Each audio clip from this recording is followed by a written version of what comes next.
sejak kebangkitan ulama bersama pengikut-pengikutnya istiqomah dan setia jaga akidah dan sunnah Rasulullah.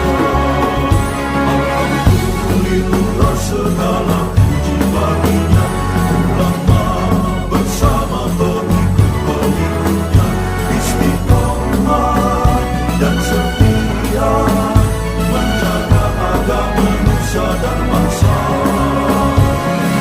Mari kuatkan niat kita, kita bulatkan tekad kita, terus lanjutkan amal kita, mengembangkan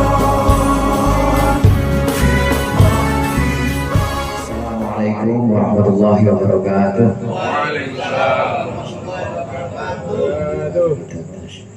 Muhammad Abu Zahir Al-Fatihah.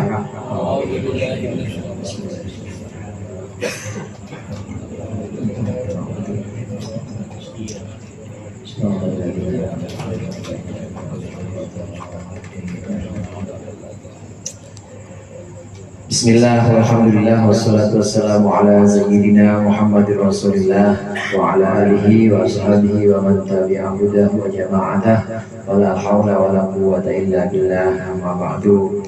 Para ustaz, para hujjah, segenap jamaah al-hidayah yang dimuliakan oleh Allah.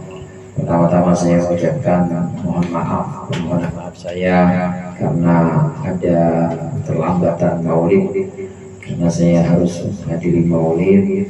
Ini jamaah kita juga, maksudnya orang yang memang ngaji sama-sama menjamaah dalam sir. Dan begitu juga nanti setelah dari sini al-abror itu juga jamaah kita juga sama-sama yang ada dalam rangkaian majelis saniyah atau majelis-majelis yang ada dalam seminggu ini.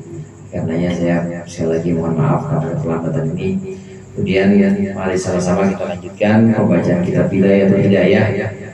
Kitab Bidayatul Hidayah ini adalah kitab yang sifatnya ringkas, sifatnya simpel, sederhana, memang untuk keperluan sehari-hari.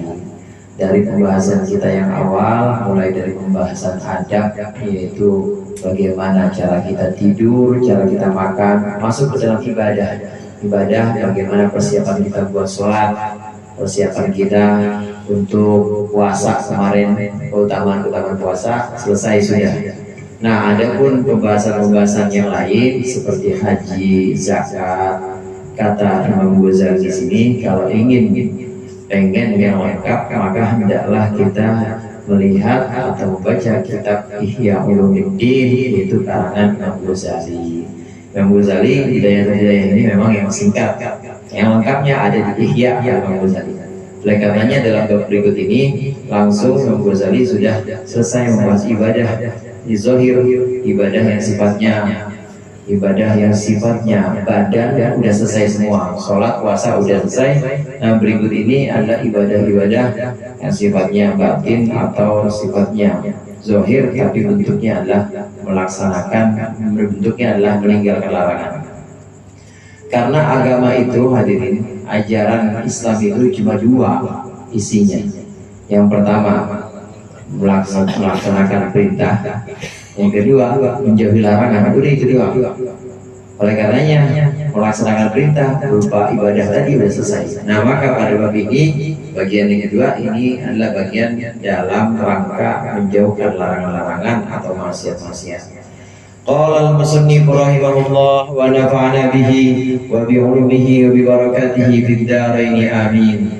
Al-qismu tsani al-qawlu fi ijtinabil ma'asi. Bagian yang kedua yaitu pembahasan tentang menjauhi maksiat.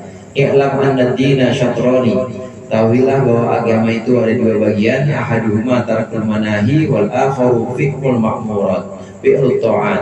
Ketahuilah agama itu yang bagian pertama adalah meninggalkan larangan-larangan. Yang kedua adalah melaksanakan ketaatan-ketaatan atau ibadah-ibadah. Wa tarkul manahi huwal asyaddu, dan meninggalkan larangan-larangan itu al asyaddu yang lebih sulit. Fa inna ta'ati, karena sungguhnya ibadah-ibadah atau taat yaqdiru 'alaiha kullu ahadin. Setiap orang mampu kalau buat taat, buat ibadah. Wa tarku syahwati, dan meninggalkan syahwat atau keinginan-keinginan rendah, la yaqdiru 'alaiha illa siddiqun, tidak akan mampu terhadapnya kecuali orang-orang yang benar imannya atau golongan siddiqin. Jamaah rahimakumullah, mungkin dalam hati kita pernah ada pertanyaan, bagusan mana, banyakan mana pahalanya antara sholat 2 rakaat misalnya dengan meninggalkan ghibah. Dua-duanya pahala tuh saudara. Sholat pahala bukan? Pahala. Nah, kita diajak ngobrol sama orang lagi udah selesai ngaso, habis pingpong misalnya, habis pingpong selesai ngaso, diajak ngomongin kejelekan orang, kita tinggal, pahala kan tuh? Pahala juga. Banyakan mana pahalanya, gedean mana pahalanya, yang antara sholat sunnah tadi dengan meninggalkan maksiat. Meninggalkan maksiat. Di sini Imam Ghazali menyebutkan meninggalkan maksiat atau meninggalkan larangan-larangan ini adalah bagian yang lebih sulit dibanding ibadah-ibadah. Mungkin ibadah-ibadah saya tahu orang sini mah sholatnya nggak ada yang bolong ya. Sunnahnya juga saya tahu. Sunnah-sunnahnya, sholat, puasa, Senin Kemis juga di sini mah pada jalan semua ya. Jalannya jalan, puasanya kagak. Senin Kemis jalan ya, Kamis jalan. Ibadah-ibadah gampang atau setiap orang bisa asal ada niat, kemudian dengan kesungguhan bisa. Tapi kalau menjauhi larangan, menjauhi maksiat, ini lebih berat dibanding melaksanakan ibadah-ibadah. Oleh karenanya pahalanya lebih banyak meninggalkan maksiat. Pahalanya itu lebih unggul meninggalkan maksiat dibanding melaksanakan taat. Dalam pembahasan lain itu ada Syekh Nawawi Banten menjelaskan, ini diantaranya syarah kitab Hidayatul Hidayah disyarahkan oleh Syekh Nawawi Banten. Tapi dalam kitab lain dalam Al-Habib itu disebutkan bahwa sabar itu ada 3 macam. Yang pertama sabar menjauhi maksiat atau larangan-larangan. Yang kedua sabar melaksanakan ibadah. Yang ketiga sabar menahan cobaan atau bala, musibah. Nah, di antara yang ketiga itu secara urut yang paling tinggi tingkat sabar itu adalah sabar dari maksiat.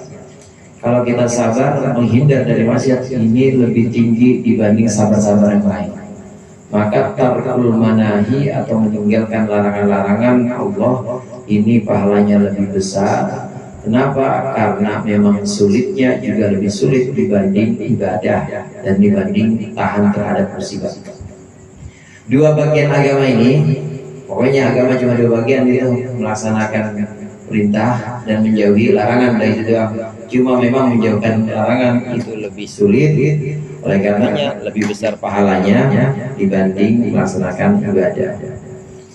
Nah, meninggalkan larangan-larangan, meninggalkan keinginan-keinginan rendah ini hanya bisa dilakukan oleh orang-orang khusus.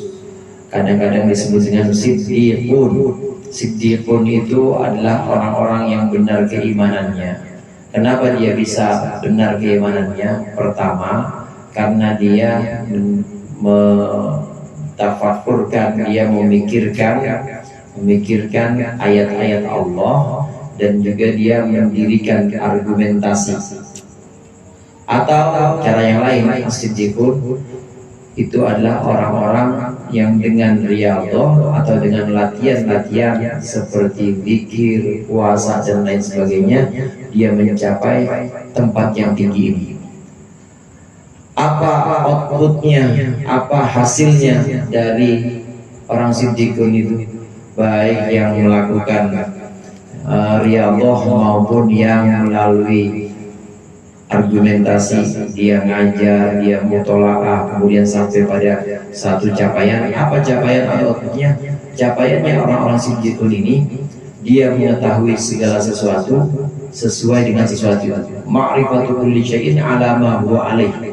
Dia mengetahui sesuatu sesuai dengan sesuatu itu. Ini yang disebut dengan hakikat. atau dia sudah tahu hakikat segala sesuatu.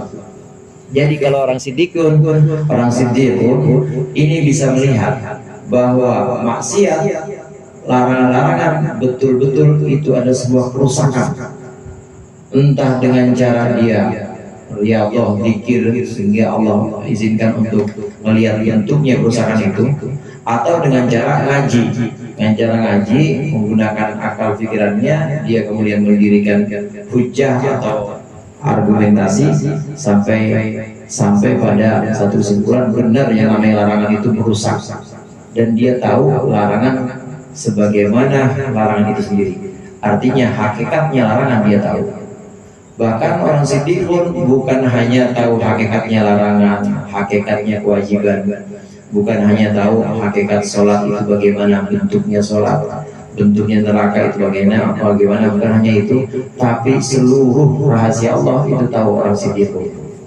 Nah, orang siddiqun ini bisa melakukan 3 macam sabar tadi. Orang siddiqun diajak untuk meninggalkan maksiat atau larangan, ya cepat. Diajak buat ibadah, cepat.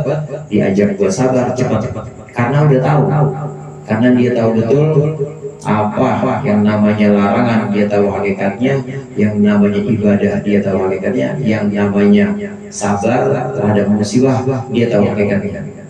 Sama kayak kita hadirin. Kita kalau tahu diundang, nih setiap undangan yang hadir habis tanda tangan dapat 1,5 juta, gercep lah kita. Habis tanda tangan 1,5 juta, karena kita tahu bakal dapat itu. Kira-kira geraknya cepat gak kita? Cepat. Begitu juga orang-orang siddiqin. Orang-orang siddiqin tahu betul bahwa sholatnya bentuknya dia tahu, efeknya atau asarnya dia tahu, maka dia cepat mengarah ke sana, ibadah. Begitu juga larangan. Ada larangan maksiat, ada larangan zina, larangan judi. Dia tahu betul itu kerusakan, kelihatan betul itu kerusakannya oleh orang siddiq. Maka dia benar-benar cepat berlari dari keharam-keharam itu. Enggak sulit untuk orang siddiq. Imam Ghazali di sini menyebutkan untuk melaksanakan taat mungkin semua orang bisa, sholat, puasa yang wajib, yang sunnah, sedekah juga yang wajib dan sunnah mungkin orang bisa, umroh atau haji mungkin hampir semua orang bisa. Tapi kalau buat menjauhi maksiat belum tentu semua orang bisa, kecuali orang-orang siddiqin, orang-orang yang benar imannya. Jamaah rahimahullah, siddiqin ini ulama juga menyebutkan siddiqin ini adalah derajat orang-orang di bawah para nabi. Jadi setelah para nabi itu ada namanya derajat namanya as-siddiqun. Ada orang-orang yang disebut dengan orang-orang yang benar keimanannya, para wali-wali Allah. Kemudian juga ulama-ulama yang ahlul makrifah, ulama-ulama yang arif billah, yang benar-benar mengenal Allah. Ini adalah golongan siddiqin. Sangat cepat geraknya untuk menuju ibadah, berlarinya juga cepat untuk menjauhi maksiat, dan sabarnya juga sudah sabar tingkat tinggi ketika ada bala. Hampir-hampir bisa dikatakan orang siddiqin ini kalau ada bala atau ada musibah senyum aja udah senyum. Kenapa? Udah ridho, udah senang dengan perbuatan Allah pada dia. Orang siddiqin selalu ridho apapun yang Allah tetapkan kepada dia, itu orang siddiqin. Kita juga begitu, ditakdirkan sama Allah ngaji istiqomah. Senang nggak? Ngaji istiqomah, duit banyak, anak pada berhasil semua. Ridho nggak tuh kalau gitu? Saya balik ya. Ngaji jauh, duit jauh, anak-anak pada durhaka semua. Kalau orang siddiqin senyum aja senyum. Kenapa? Itu adalah tetapan Allah, itu adalah takdir Allah. Maka dia yakin yang Allah pilihkan buat dia itu adalah yang paling baik, karena sudah ada ridho terhadap ketetapan Allah. Ini orang-orang siddiqin. Ketika musibah Allah timpakan kepada dia, maka dia tidak akan pindah dari musibah itu. Itu orang-orang siddiqin, sabar terhadap musibah. Dan yang lainnya juga sabar melaksanakan ibadah tentu, dan juga sabar menjauhi maksiat.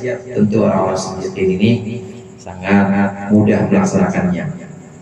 Walidzalika qala sallallahu alaihi wasallam, oleh karenanya Nabi Muhammad bersabda, al-muhajiru man hajara su'a, orang yang hijrah, yang disebut dengan hijrah man hajara su'a adalah orang yang meninggalkan keburukan. Wal mujahidu, dan yang disebut dengan mujahid, pejuang, menjahada hawahu adalah orang yang berjuang atau orang yang melawan hawahu akan hawa nafsunya. Yang disebut dengan orang hijrah, muhajirin, kaum muhajirin, orang yang hijrah. Yang disebut dengan hijrah setelah ada hijrah dari Makkah ke Madinah, selesai udah itu hijrah yang ada dalam sejarah Rasulullah. Ada yang disebut dengan hijrah. Hijrahnya di sini adalah hijrah batin kita, yaitu bukan tempat, tapi hijrahnya adalah hijrah spiritual. Jadi kita meninggalkan keburukan, mau keburukan zahir atau keburukan batin, kita tinggal semua. Keburukan zahir seperti apa? Keburukan zahir ya seperti yang kelihatan nyata-nyata, misalnya judi, mabok, zahir semua itu kelihatan, tinggal. Namanya orang yang muhajir, meninggalkan keburukan. Begitu juga keburukan batin seperti ria, kemudian marah dan lain sebagainya, takabur. Ini keburukan batin, tinggalkan semua. Karena yang disebut dengan orang yang hijrah itu adalah orang yang meninggalkan keburukan. Memang pengertian hijrah bisa juga dipakai untuk meninggalkan tempat, seperti sahabat Nabi yang dari Makkah ke Madinah kan disebut muhajirin, meninggalkan tempat yaitu Makkah ke Madinah. Tapi muhajir atau orang yang hijrah bisa juga disebut orang yang meninggalkan keburukan. Ini yang sebenarnya hijrah. Keburukan yang batin dia tinggalkan, hilangin semua, hasud atau dengki, takabur dihilangin, keburukan zahir juga dihilangin, maksiat-maksiat zahir ditinggalin sama dia karena sudah ditinggalkan. Begitu juga mujahid, memang kaitannya erat antara orang yang hijrah dengan orang yang berjuang. Mujahid itu adalah orang yang berjuang, mujahidin, orang yang berjuang, orang yang berjihad. Siapa itu orang yang berjihad? Kata Rasulullah, orang yang berjihad adalah orang yang menahan hawa nafsunya. Bukan hanya menahan serangan musuh, tapi menahan hawa nafsunya. Sebagian ulama bahkan memutlakkan, hadirin. Mutlak begini maksudnya. Mutlak orang yang belum bisa menahan hawa nafsunya, belum bisa berperang melawan dirinya, belum bisa dia berjihad melawan hawa nafsunya, maka dia tidak akan bisa berjihad melawan musuh yang nyata. Saya ulang, orang yang belum bisa berjihad melawan hawa nafsunya sendiri, dia tidak akan bisa berjihad melawan musuh yang nyata. Kenapa demikian? Karena jihad yang paling besar adalah jihad melawan hawa nafsu kita, saudara. Hawa nafsu bisa ditundukkan. Oh, saya mau udah makan udah kurangan dah dapat tapi doyan. Misalnya sama perempuan ada tapi doyan. Duit juga udah saya mah. Nah, masih ada dalam diri kita, masih ada dalam diri seorang yang namanya sifat-sifat buruk seperti dengki, marah, benci, termasuk takabur, itu ada semua. Masih mungkin. Ini yang perlu dihilangkan. Nah, kalau tidak dihilangkan, maka mustahil dia bisa melawan musuh yang nyata di depan yang nyata di depan mata. Kenapa? Karena boleh jadi dia melawan musuh itu bukan karena Allah. Karena apa? Karena benci dalam hati dia. Jadi dalam hatinya masih ada kebencian. Boleh jadi dia melawan musuh yang ada di depan mata dia, ini bukan karena Allah, tapi karena apa? Karena pamer, takabur, biar dibilang heroik, biar dibilang pahlawan. Itu semua harus dibersihkan dulu, baru benar-benar bisa jihad melawan musuh yang nyata. Para ulama menyebutkan mustahil orang yang belum bisa berjihad melawan hawa nafsunya ini bisa berjihad melawan melawan musuh nyata. Artinya musuh nyata lillahi ta'ala. Karena seringkali orang berjihad tapi bukan karena lillah, bukan karena Allah, tapi karena kebencian. Jamaah rahimahullah, pernah di perang Khandaq itu Sayyidina Ali ketemu dengan dedengkotnya Quraisy. Udah tua, jagoannya Quraisy waktu itu. Satu jawarannya sekali tebas sama Sayyidina Ali kalah. Sayyidina Ali waktu itu masih muda, masih umur belasan 17 tahun. Nah ini udah dedengkotnya Quraisy. Begitu maju, orang-orang gak ada yang maju, akhirnya Sayyidina Ali maju. Sebelum perang campur, itu perang tanding 1 lawan 1 dulu, gak ada yang maju, akhirnya Sayyidina Ali maju. Nah, begitu tahu yang maju anak muda, Ali, saya teman bapak kamu, jangan kamu katanya. Nggak level saya pada anak kecil katanya, diludahi dah, ludahin, nggak mau saya. Nggak ada yang gantiin, akhirnya Sayyidina Ali sekali tebas kalah, Sayyidina Ali jatuh langsung. Orang Quraisy ini, kafir Quraisy ini jatuh. Nah, begitu ingin dihabiskan oleh Sayyidina Ali, saudara, udah jatuh, pengen ditebas sama Sayyidina Ali, dihabisin, maksudnya biar nggak tersiksa, matinya dia langsung mati gitu. Pengen dihabisin sampai Sayyidina Ali, gitu pengen dibacok, diludahin mukanya Sayyidina Ali, ludahin. Mundur Sayyidina Ali sini. Sahabatnya lihat pada bingung, kenapa nih ayo habisin udah, ngapain orang begitu, habisin aja, kenapa mundur? Sayyidina Ali diam aja. Setelah beberapa saat baru sama Sayyidina Ali maju lagi, baru dibunuh, dihabisin. Selesai ini sahabat tanya, kenapa Ali nggak langsung kamu habisin tadi? Kata Sayyidina Ali, kalau saya menghabiskan saat itu setelah dia meludahi saya, maka saya mau bunuh dia karena benci dia meludahi saya, bukan karena Allah. Makanya saya mundur lagi, saya atur, saya membunuh harus karena Allah. Jamaah rahimahullah, ini pentingnya bagaimana jihad melawan diri sendiri, melawan keakuan, aku gua yang paling gua gitu, melawan takabur, bahkan melawan kebencian seperti Sayyidina Ali.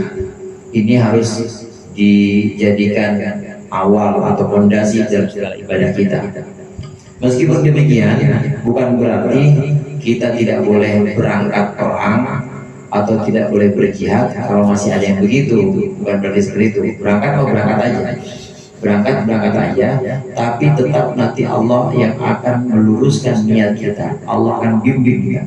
Sambil ingat-ingat pesan saya nih, ingat-ingat pesan saya, pesan guru-guru bahwa semuanya harus lillahi ta'ala. Sambil ingat-ingat, walaupun asalnya benci banget sama Yahudi, misalnya benci banget sama musuh, ya orang yang musuh pernah merebut bini gua, misalnya begitu, saking bencinya, tetap berangkat aja. Nanti insya Allah sambil ingat-ingat pesan guru-guru, sambil ingat-ingat pesan-pesan ulama-ulama kita, dan ingat kisah Sayyidina Ali, insya Allah Allah yang meluruskan niat kita. Bukan berarti nggak ada yang boleh perang gara-gara ini, bukan. Tetap berangkat aja. Karena orang yang berangkat ke medan perang kemudian meninggal di medan perang itu tetap dianggap sebagai syahid, meskipun nanti niatnya itu ada niatnya selain Allah, tetap dia syahid. Karena niat kan itu kan hubungannya dia sama Allah, tetap dia dihukumi sebagai syahid, tidak boleh dimandikan, tidak boleh disolatkan, dan tidak boleh didoakan. Kenapa? Karena udah pasti itu diampuni oleh Allah. Nah, dengan cara ini mudah-mudahan niat kita yang tadinya belum lurus, kesungguhan kita yang tadinya belum lillahi ta'ala, tapi karena niat untuk lillahi kalimatillah, untuk mengangkat agama Allah, ini mudah-mudahan Allah luruskan. Ini pentingnya jihad melawan hawa nafsu. Jadi ini hadis sahih bahwasannya jihad yang terbesar itu adalah jihad melawan hawa nafsu. Setelah Nabi perang dari perang Badar pulang, itu Nabi bilang roja'na minal jihadil asghar ilal jihadil akbar. Perang Badar 1000 lawan 313, menang kaum muslimin waktu itu. Nabi bilang apa? Kita udah pulang, udah rapih, kita rapih dari perang kecil. perang kecil lagi Rasulullah, dan kita akan menuju perang besar. Sahabat pada tanya, ya Rasulullah, perang kayak begini bilang perang kecil gimana? Emang perang besar itu apa? Perang besar itu adalah jihad melawan hawa nafsu, kata Rasulullah. Mudah-mudahan kita bisa memerangi hawa nafsu kita, segala keburukan-keburukan, kejelekan-kejelekan yang ada dalam hati kita ini kita tinggalkan sebagai bukti bahwa kita meninggalkan atau muhajir, meninggalkan keburukan, dan kita berjuang atau melawan hawa nafsu kita sendiri. Lebih kurangnya saya mohon maaf. Wallahul muwaffiq ila aqwamit thoriq. Assalamualaikum warahmatullahi wabarakatuh.